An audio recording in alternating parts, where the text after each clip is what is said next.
نحمده ونصلي على رسوله الكريم. أما بعد فأعوذ بالله من الشيطان الرجيم.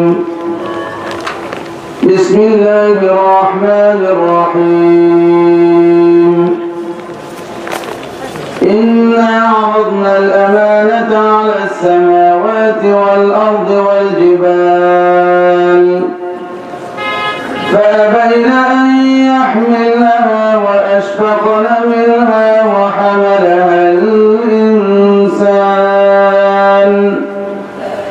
إنه كان ظلوما جهولا. بارك الله لنا ولكم في القرآن العظيم ونفعنا وإياكم بالآيات والذكر الحكيم. صلى الله على سيدنا ومولانا محمد وعلى آله وأصحابه وبارك وسلم. উপমহাদেশের শতবর্ষী ঐতিহ্যবাহী দ্বীন শিক্ষা প্রতিষ্ঠান এক নববী বাগান জামিয়া তাওয়াক্কুলিয়া রেঙ্গা মাদ্রাসার 100 বছর পূর্তি উপলক্ষে আন্তর্জাতিক দস্তারবন্দি ইসলামী মহাসম্মেলনের আজকে দ্বিতীয় দিনের চলমান অধিবেশনের মুহতারম সভাপতি, মঞ্চে উপবিষ্ট উলামায়ে কেরাম এবং আমার সামনে আগত দূর দূরান্ত থেকে উলামায়ে কেরাম, দ্বীন দরদি কোরআন প্রেমিক ভাইয়েরা, বিভিন্ন শিক্ষা প্রতিষ্ঠান থেকে আগত কোরআন চর্চাকারী ছাত্র ভাইয়েরা, আসলে এখানে আমার মতো ক্ষুদ্র মানুষ বক্তব্য দেওয়ার প্রশ্নই আসে না।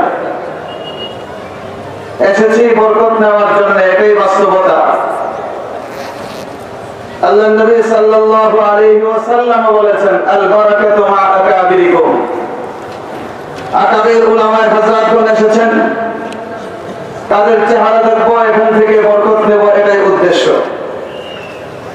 এরপরও কর্তৃপক্ষের শৃঙ্খলা থাকে, কিছু রুটিন থাকে, সেখান থেকে আমাকে অল্প কথা বলার নির্দেশ দিয়েছেন।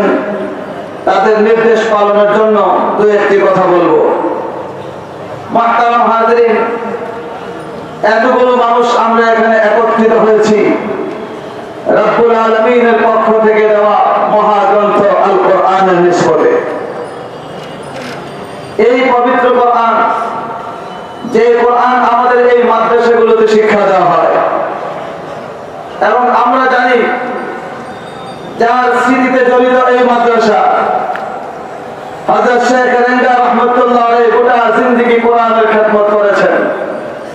বিভিন্ন পাড়া মহল্লায়, বিভিন্ন জেলায়, দূর দূরান্তে কোরআনের তাফসীর করে মানুষদেরকে কোরআনের প্রতি উদ্বুদ্ধ করতেন।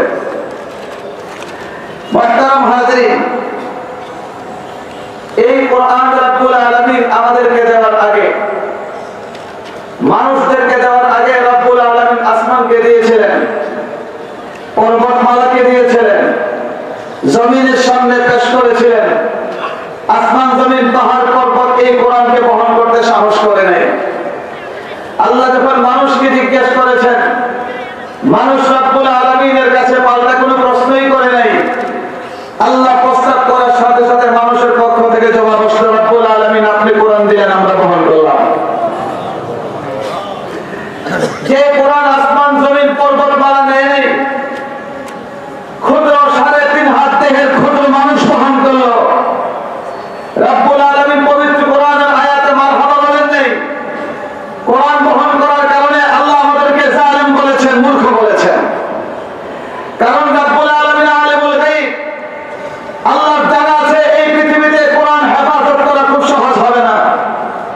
আমানত রক্ষা করা সব সময় সহজ হয় না। আমানত রক্ষা করতে গিয়ে অনেক সময় অনেক দেশ উজাড় হয়ে গেছে জালেমের সামনে। কাজে মুহতারাম হাজিরিন, রব্বুল আলামিনের দ্বারা কোরআন হেফাজত করা এত সহজ হবে না। আল্লাহর এই কিতাবকে হেফাজত